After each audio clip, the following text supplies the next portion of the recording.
Hello students, আজকে আমি আবার এসে গেছি তোমাদের কাছে একটা নতুন চ্যাপ্টার নিয়ে। দেখো, প্রথমে তোমাদের স্লাইডে দিয়েছি নবম শ্রেণী, যেটা তোমাদের ক্লাস। তারপরে দেখো সেকেন্ড স্লাইডে আসছি, যেখানে আজকে আমি তোমাদের পড়াবো কলিঙ্গ দেশে ঝড় বৃষ্টি। ঠিক আছে, তোমাদের পাঠ্য বইয়ে একদম প্রথম কবিতা কলিঙ্গ দেশে ঝড় বৃষ্টি, মুকুন্দরাম চক্রবর্তী। হ্যাঁ, কবি মুকুন্দরাম চক্রবর্তী। চলো মুকুন্দরাম চক্রবর্তী সম্পর্কে আমরা কিছু প্রথমে তথ্য জেনে নিই। দেখো, মুকুন্দরাম চক্রবর্তী আনুমানিক এটা অনুমান করা হয়েছে যে 1547 বঙ্গাব্দে, মানে 1547 বঙ্গাব্দে নয়, খ্রিস্টাব্দে 1547 খ্রিস্টাব্দ থেকে কবে জানা যায়নি, ওনার মৃত্যুকাল জানা যায়নি, কিন্তু 1547 উনি যে জন্মেছেন সেটা জানা গেছে, তো ওটা অজ্ঞাত। ঠিক আছে, জন্ম দেখো বর্ধমান জেলার দামুন্না গ্রামে। পিতা হলেন হৃদয় মিশ্র। পিতার নাম তাহলে কি? হৃদয় মিশ্র। যদি তোমাদের দেন কবি মুকুন্দরাম চক্রবর্তীর পিতার নাম কি, তখন বলবে কবি মুকুন্দরাম চক্রবর্তীর পিতার নাম হলো হৃদয় মিশ্র। ঠিক আছে, ডিহিদার মামুদ শরীফের অত্যাচারে উৎখাত হয়ে তিনি আনুমানিক 1557 খ্রিস্টাব্দ, এই দেখো খ্রিস্টাব্দ দিয়েছে এখানে, ওটা 1547 খ্রিস্টাব্দে ওনার জন্ম অনুমান করা হয়েছে আনুমানিক। আর 1557 খ্রিস্টাব্দে মেদিনীপুরের আররা গ্রামে জমিদার বাঁকুড়া রায়ের দ্বারস্থ তিনি হন। তাহলে কার অত্যাচারে তিনি অত্যাচারে তিনি উৎখাত হয়েছিলেন নিজের গ্রাম থেকে? মামুদ শরীফের অত্যাচারে। ঠিক আছে, ডিহিদার মামুদ শরীফের অত্যাচারে। তাহলে তিনি কার কাছে দ্বারস্থ হয়েছিলেন? জমিদার বাঁকুড়া রায়, উত্তরটা হবে বাঁকুড়া রায়ের দ্বারস্থ হয়েছিল। আচ্ছা, তার পৃষ্ঠপোষকতায় চণ্ডীমঙ্গল কাব্য রচনা করে কবি কঙ্কন কার পৃষ্ঠপোষকতায় বলো তো? এই বাঁকুড়া রায়, আররা গ্রামের জমিদার বাঁকুড়া রায়ের দ্বারস্থ হয়েছিলেন। তো আররা গ্রামের জমিদার বাঁকুড়া রায়ের পৃষ্ঠপোষকতাতে তিনি এই চণ্ডীমঙ্গল কাব্যটি রচনা করেছিলেন, এবং কবি কঙ্কন উপাধিটাও ওনাকে দিয়েছিলেন, মানে এই বাঁকুড়া রায়ই উপাধিটা কবি মুকুন্দরাম চক্রবর্তীকে দিয়েছিলেন, যে কবি কঙ্কন। ঠিক আছে, মধ্যযুগের বাংলা সাহিত্যে তার রচনাতে প্রথম উপন্যাসের লক্ষণ দৃষ্টিগোচর হয়। মধ্যযুগের বাংলা সাহিত্য, মধ্যযুগটা অনেকটা, হ্যাঁ, তো সেখানে বাংলা সাহিত্যে যে মধ্যযুগের যে বাংলা সাহিত্য, সেখানে এই মুকুন্দরামের এই কাব্যটিকে উপন্যাস বলা হচ্ছে। ঠিক আছে, তো উপন্যাসের লক্ষণ দৃষ্টিগোচর হয়। আচ্ছা, না, চণ্ডীমঙ্গল কাব্য, তো উনি উপন্যাস লিখেছিলেন, তো তার রচনাতেই প্রথম উপন্যাসের লক্ষণ, উপন্যাসে যে সমস্ত লক্ষণগুলো রয়েছে সেগুলো চণ্ডীমঙ্গল কাব্যে রয়েছে। ঠিক আছে, চণ্ডীমঙ্গল কিন্তু একটি কাব্য, কিন্তু উপন্যাসের লক্ষণগুলো তার কাব্যে প্রথম পরিলক্ষিত হয়েছে। ঠিক আছে, আচ্ছা, এটা হলো মুকুন্দরাম চক্রবর্তী সম্পর্কে কিছু তথ্য। এখান থেকে সেরকম কিছু প্রশ্ন আসে না, আসে যে মুকুন্দরামের পিতার নাম কি, বলবে হৃদয় মিশ্র। জন্ম আসবে না, কার অত্যাচারে উৎখাত হয়েছিলেন সেটা আসবে, ডিহিদার মামুদ শরীফ। ঠিক আছে, এছাড়াও এরকম প্রশ্ন আসে যে কে তাকে কবি কঙ্কন উপাধি দিয়েছিলেন। কবি কঙ্কন কাকে বলা হয়? বলতে হবে মুকুন্দরাম চক্রবর্তীকে। আর কে উপাধি দিয়েছিলেন মুকুন্দরাম চক্রবর্তীকে কবি কঙ্কন? তখন বলতে হবে বাঁকুড়া রায়। ঠিক আছে, আর তিনি কী কাব্য রচনা করেছিলেন? তিনি চণ্ডীমঙ্গল কাব্য রচনা করেছিলেন। এই 4টে প্রশ্ন আসতে পারে, আর এর বেশি কিচ্ছু আসবে না এখান থেকে। ঠিক আছে, হলো। নেক্সট স্লাইডে আমি তোমাদেরকে কবিতাটা পড়ে, প্রথমে কবিতাটা আমরা পড়ব, তারপর আমি কবিতার মানে বুঝে অন্তর্নিহিত তাৎপর্যে চলে যাব। হ্যাঁ, দেখো কবিতা কি বলছে। মেঘে কইল অন্ধকার, মেঘে কইল অন্ধকার, মানে কি? মেঘে করলো অন্ধকার, মানে এত কালো মেঘ করে এসেছে। মেঘে কইল অন্ধকার, মেঘে কইল অন্ধকার, দেখিতে না পায় কেহ অঙ্গ আপনার, মানে কেউ এত কালো মেঘের চারিদিকে ছেয়ে গেছে যে সব দিকটা কালো দেখাচ্ছে, তো কেউ কারুর অঙ্গ দেখতে পাচ্ছে না, কাউকে দেখা যাচ্ছে না, এতটাই ঘোর অন্ধকার। ঈশানে উড়িল মেঘ সঘনে চিকুর, চিকুর মানে বিদ্যুৎ, হ্যাঁ, আর ঈশানে মানে উত্তর পূর্ব দিকে মেঘটা হলো, সঘনে চিকুর, বিদ্যুৎ চমকালো, উত্তর পবনে মেঘ ডাকে গুড়গুড়। তাহলে কোন দিকে মেঘ ডাকছে? উত্তর পবনে। এটা কিন্তু আসবে, হ্যাঁ, প্রশ্ন ছোট ছোট, সেই জন্য কবিতা খুব খুঁটিয়ে পড়তে হয়। হ্যাঁ, নিমেষেকে জোরে মেঘ গগন মণ্ডল, মানে নিমেষেকে জোরে মেঘ মানে খুব জোর ডাকছে, গগন মানে এখানে আকাশ। হ্যাঁ, চারি মেঘে বরিশে মুষলধারে জল, 4টে মেঘের এখানে উল্লেখ করা হয়েছে। ঠিক আছে, 4টে মেঘে উল্লেখ করা হয়েছে। 4টে মেঘ কী কী আমি তোমাদের দিয়ে দিয়েছি, প্রশ্নতেও রয়েছে, আবার তোমাদের অন্তর্নিহিত তাৎপর্য যেখানে সেখানেও রয়েছে, তোমরা নোট করে নেবে। আমি এখনও বলে দিচ্ছি, 4টে মেঘের নাম হচ্ছে সম্বর্ত, আবর্ত, পুষ্কর আর দ্রোণ। এই 4টে হলো মেঘের নাম। ঠিক আছে, প্রশ্ন আসে চারি মেঘে জল দেয়, চারি মেঘে বরিশে মুষলধারে জল। তো চারটে মেঘ কী কী, এই প্রশ্নটা আসে। ঠিক আছে, চারি মেঘে বরিশে মানে জানো বর্ষণকে বলা হয় বরিশে, মানে বৃষ্টি পড়ছে। চারটে মেঘ থেকে মুষলধারে বৃষ্টি হচ্ছে। কলিঙ্গ একটা জায়গার নাম। ঠিক আছে, এই মুকুন্দরামের চণ্ডীমঙ্গল কাব্যে কিন্তু কলিঙ্গ জায়গায়, কলিঙ্গকে নিয়েই কিন্তু যত দুটো খণ্ড আছে চণ্ডীমঙ্গলের, একটা হলো তোমার আখেটিক খণ্ড আর দ্বিতীয়টা হচ্ছে তোমার বণিক খণ্ড। ঠিক আছে, তো আখেটিক খণ্ডটা কিন্তু পুরো কলিঙ্গ দেশ, গুজরাট নগরকে পত্তন নিয়ে এই সমস্ত ওনার জায়গাটাই হচ্ছে তোমার গুজরাট আর কলিঙ্গকে নিয়েই ওনার সব কিছু লেখা। তো কলিঙ্গে উড়িয়াম, এখানে কলিঙ্গ জায়গাটার নাম হলো কলিঙ্গ। এখানে একটি জায়গার উল্লেখ করা হয়েছে কবিতায়, কী জায়গা বলবে কলিঙ্গ। এই কলিঙ্গ দেশে ওই জন্যই বলেছে কলিঙ্গ দেশে ঝড় বৃষ্টি, কলিঙ্গ দেশের কথা এখানে মেনশন করতে হবে। হ্যাঁ, আর কলিঙ্গ দেশে যে প্রজারা রয়েছে, প্রজাদের অবস্থা কেমন হয়েছিল এই বৃষ্টি বাদলে বা এই ঝড় বৃষ্টিতে, সেই কথাই ওই কবিতাতে রয়েছে।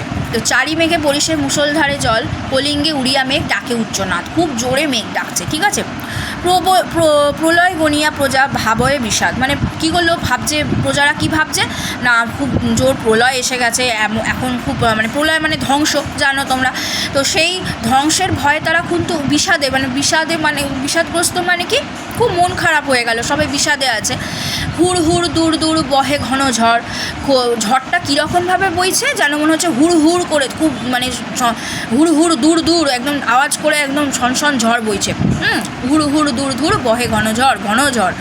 বিপাকে ভবন ছাড়ি প্রজা দিল রড়, কি বাড়ি ছেড়ে তারা বিপাকে মানে ভয়ে তারা কি করলো, বিপাক মানে কি, বিপাক মানে বিপদ। ঠিক আছে, বিপদে ভবন মানে বাড়ি, তো বিপাকে ভবন ছাড়ি প্রজা দিল রড়, বাড়ি ছেড়ে পালিয়ে গেল। ঠিক আছে, আর নেক্সট স্লাইডে আসি, দেখো কি বলছে।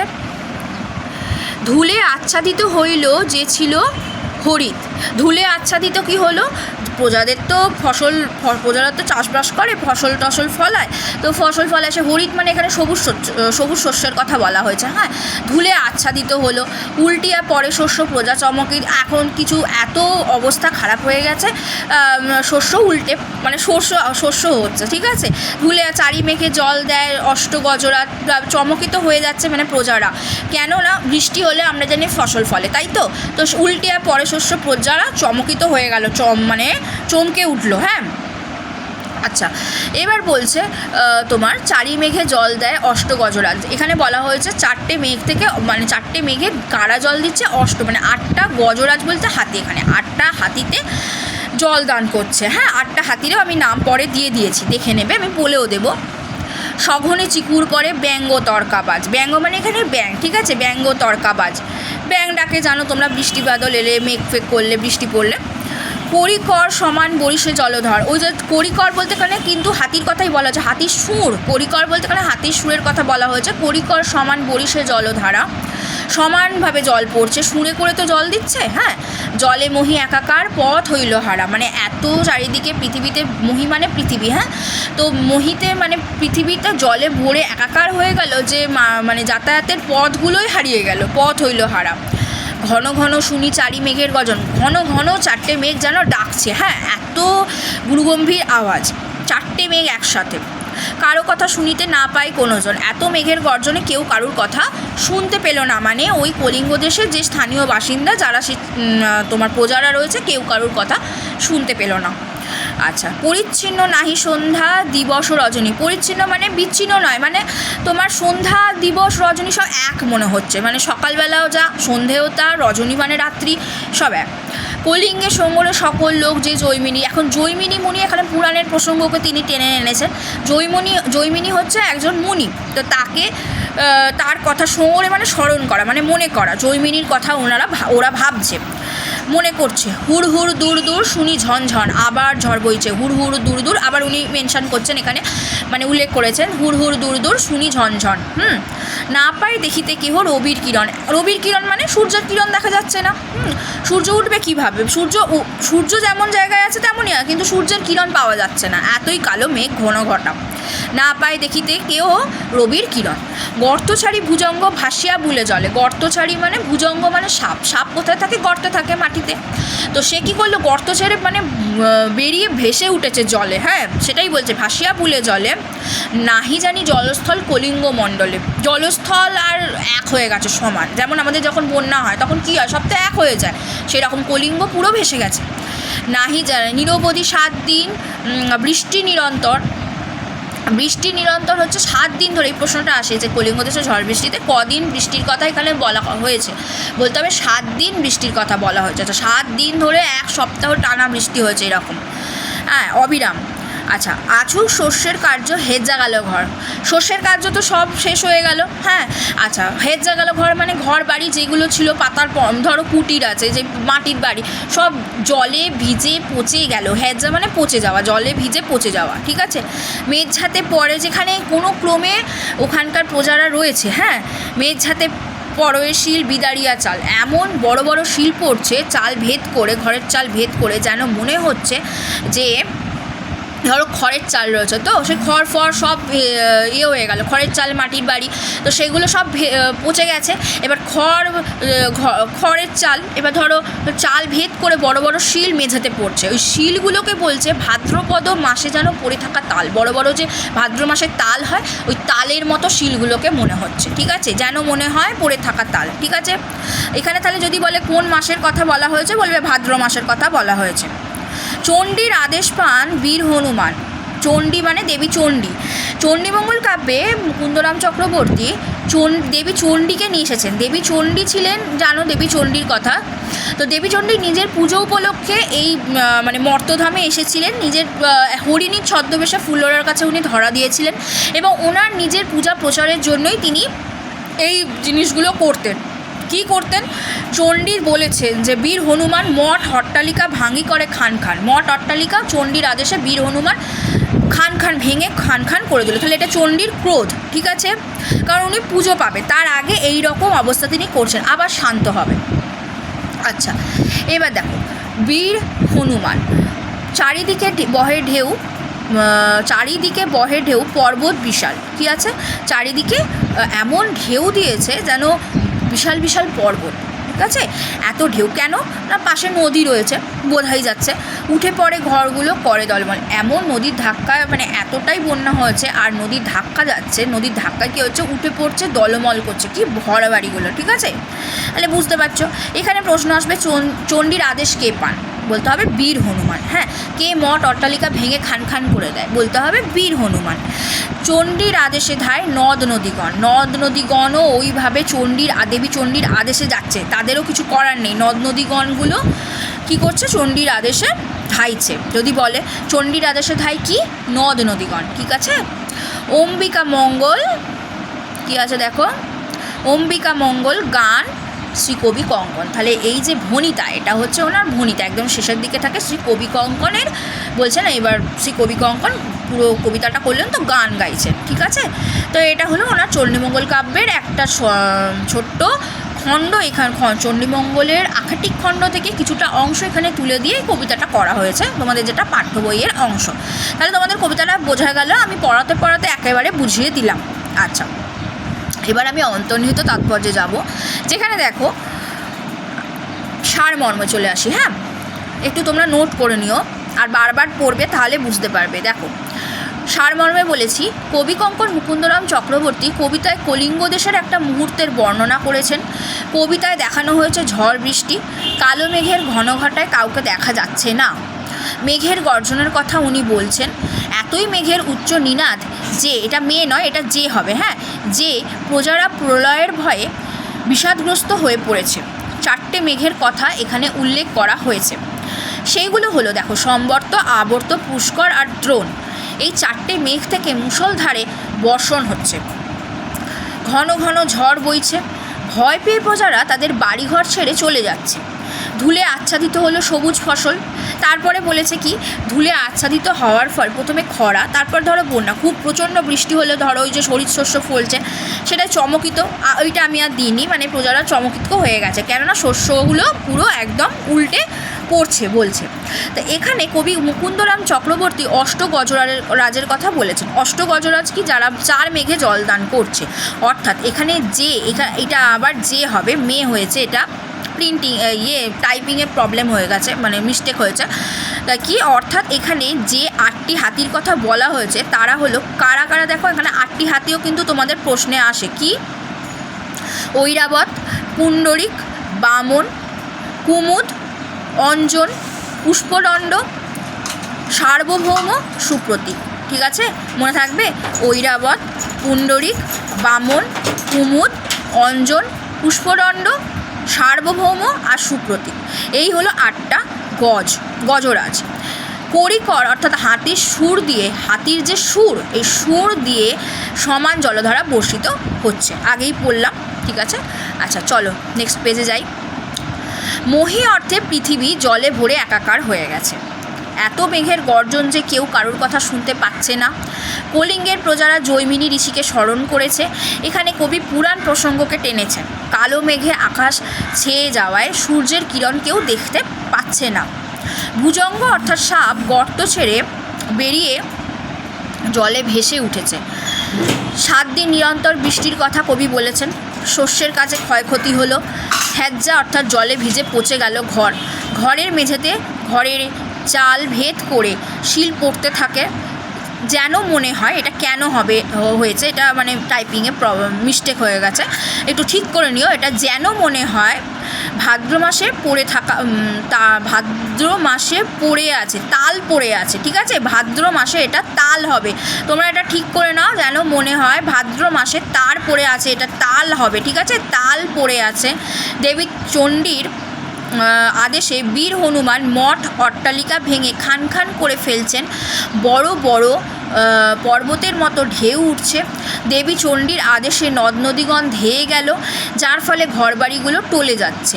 মূলত কবি কবিতায় দেবী চণ্ডীর ক্রোধকে দেখিয়েছেন। প্রজাদের ভয়ঙ্কর পরিস্থিতির সঙ্গে মোকাবিলা করাকে এখানে তুলে ধরেছেন। দেখতেই পাচ্ছ কীভাবে ওরা মোকাবিলা করছে। দেবী চণ্ডী মর্তধামে পুজো পাওয়ার উপলক্ষে অবতীর্ণ হয়েছিলেন। চণ্ডীমঙ্গল কাব্যে এমনই উল্লেখ তিনি করেছেন। কে? কবি মুকুন্দরাম চক্রবর্তী। ঠিক আছে, আচ্ছা আমি নেক্সটে চলে যাই। দেখো একটুখানি আমি কবিতা সম্পর্কে কিছু বলেছি, সেটা হচ্ছে কবিতা সম্পর্কে কিছু প্রসঙ্গ। যেমন দেখো, কবি মুকুন্দরাম চক্রবর্তী চণ্ডীমঙ্গল কাব্যের চণ্ডীমঙ্গল কাব্যের 2টি খণ্ড, আগেই বললাম 2টো খণ্ড রয়েছে। একটা হলো প্রথম খণ্ডের নাম আখেটিক খণ্ড, দ্বিতীয় খণ্ডের নাম হলো বণিক খণ্ড। আচ্ছা, কবিতাটি আখেটিক খণ্ডের অন্তর্গত, এটা তোমাদের আসবে। কবিতাটি কোন খণ্ডের অন্তর্গত? আখেটিক খণ্ডের অন্তর্গত। চণ্ডীমঙ্গল কাব্যের কলিঙ্গদোষ ঝড় বৃষ্টি চণ্ডীমঙ্গল কাব্যের অন্তর্গত আখেটিক খণ্ডের। ঠিক আছে, চণ্ডীমঙ্গল কাব্যের আখেটিক খণ্ডের অন্তর্গত। এই প্রশ্নটা যদি আসে, এই উত্তরটা এটা হবে। ঠিক আছে, কোন খণ্ডের অন্তর্গত? এটা। চলো এবার আমি পরের কোয়েশ্চেনে গেলাম। দেখো প্রশ্নোত্তর পর্বে আমি কি দিয়েছি, প্রশ্নগুলো তোমরা প্রত্যেকে খাতায় লিখে নেবে। দেখো, ঈশান কথার অর্থ কি? উত্তর পূর্ব দিক। কোথা থেকে জল বর্ষিত হচ্ছে? 4 মেঘ থেকে। হুড় হুড় দূর দূর শব্দটি কতবার ব্যবহৃত হয়েছে? 2 বার ব্যবহৃত হয়েছে। হ্যাঁ, এটাও কিন্তু আসে তোমাদের। ধুলে কি আচ্ছাদিত? হরিৎ অর্থাৎ সবুজ শস্য। 4 মেঘে কারা জল দেয়? অষ্টগজরাজ। জলে কি একাকার হলো? একাকী না, এটা একাকার হলো মহী। ঠিক আছে, মহী মানে পৃথিবী। ঠিক আছে, মহী বা পৃথিবী যা বলবে, মহী দিলেও কোনো অসুবিধা নেই। আচ্ছা, সমর কথার অর্থ কি? স্মরণ করা। ঠিক আছে, জৈমিনীকে একজন ঋষি। আচ্ছা, জৈমিনী হলেন একজন ঋষি বা পুরাণের একজন ঋষি, কেউ যদি লেখো কোনো অসুবিধা নেই। জৈমিনী কে? এটা লিখলেও হবে, একজন ঋষি। কয়দিন বৃষ্টির উল্লেখ রয়েছে? 7 দিন বৃষ্টির উল্লেখ রয়েছে। কবিতায় কোন মাসের উল্লেখ রয়েছে? ভাদ্র মাসের। চণ্ডীর আদেশ কে পান? বীর হনুমান। মঠ অট্টালিকা কে ভাঙল? বীর হনুমান। ঢেউগুলোর আকৃতি কেমন ছিল? পর্বত বিশাল। ঠিক আছে, মানে পর্বতের মতো। পর্বত বিশাল লিখে দিয়েছি, পর্বত বিশাল লিখলেই হবে। আচ্ছা, দেবী চণ্ডীর আদেশে কী ধায়? নদ নদীগণ। চিকুর শব্দের অর্থ কি? বিদ্যুৎ। ঠিক আছে, তারপরে দেখো কিছু বড় প্রশ্ন রেখেছি। এই বড় প্রশ্নগুলো আমি এমনি আলোচনা করে দিচ্ছি, এর আর আমি উত্তর দিইনি। দেখো যেমন আমি দিই প্রত্যেকবার তেমন বড় প্রশ্ন 5টা রেখেছি। এক দেখো, ঈশানে উড়িল মেঘ সঘন চিকুর, উত্তর পবনে মেঘ ডাকে দূর দূর। এটা হচ্ছে তাৎপর্য বিশ্লেষণ করতে তোমাদের দেবে, লাইন তুলে দেয়, ঠিক আছে। তখন তোমরা বলবে যে কলিঙ্গ দেশে ঝড় বৃষ্টি কবিতা থেকে এই অংশটি নেওয়া হয়েছে এবং এই অংশে কবি বলতে চাইছেন ঈশানে, এটা কবি মুকুন্দরাম চক্রবর্তী বলেছেন। ঈশানে হবে, এটা ঈশিনে টাইপিংয়ে মিস্টেক হয়েছে, এটা ঈশানে করে নিও প্রত্যেকে। ঈশানে উড়িল মেঘ সঘন চিকুর, কেননা উত্তর পূর্ব দিকে বা ঈশানে যদি বলবে এখানে লেখার সময় বলবে উত্তর পূর্ব দিক, ঠিক আছে, উত্তর পূর্ব দিকে বা ঈশানে লিখলেও চলবে।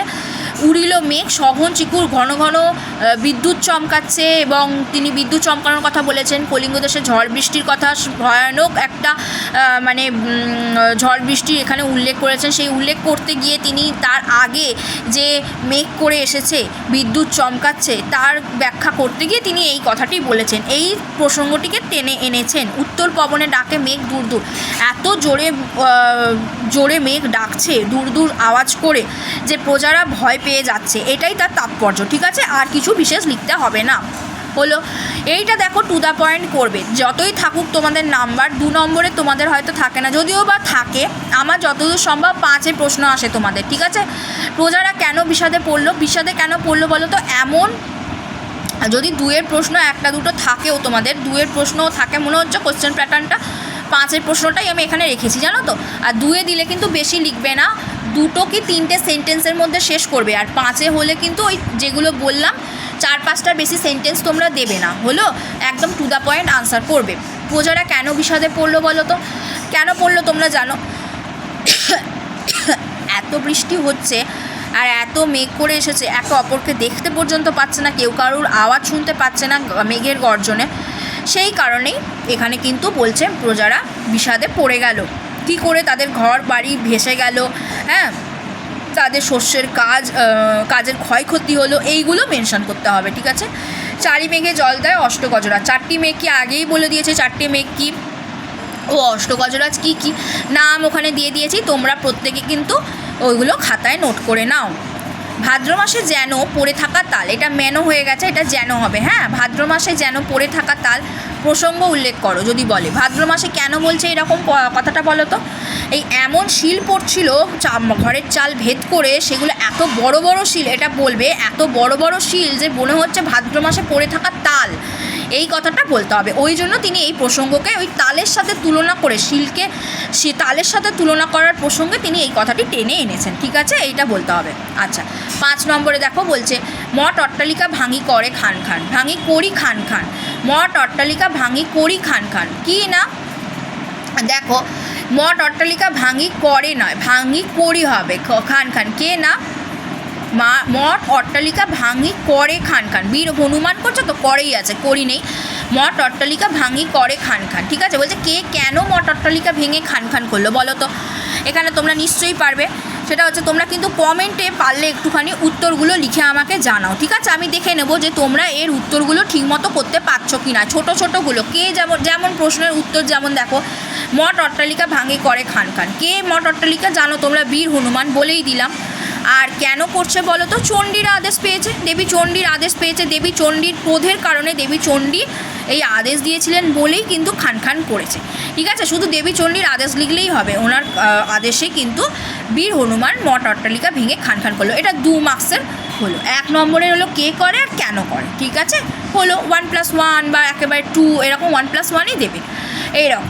তো সব ধরনের প্রশ্নই আমি দিয়ে দিলাম, আশা করছি তোমাদের কোনো অসুবিধা হবে না। তোমরা পারলে একটু কী করবে, কমেন্ট বক্সে আমাকে কমেন্ট করে জানাও যে তোমাদের কোথায় বুঝতে অসুবিধা হচ্ছে, তোমাদের প্রশ্নগুলোর উত্তর যদি দাও খুব ভালো, কেমন লাগছে ক্লাসটা বলবে।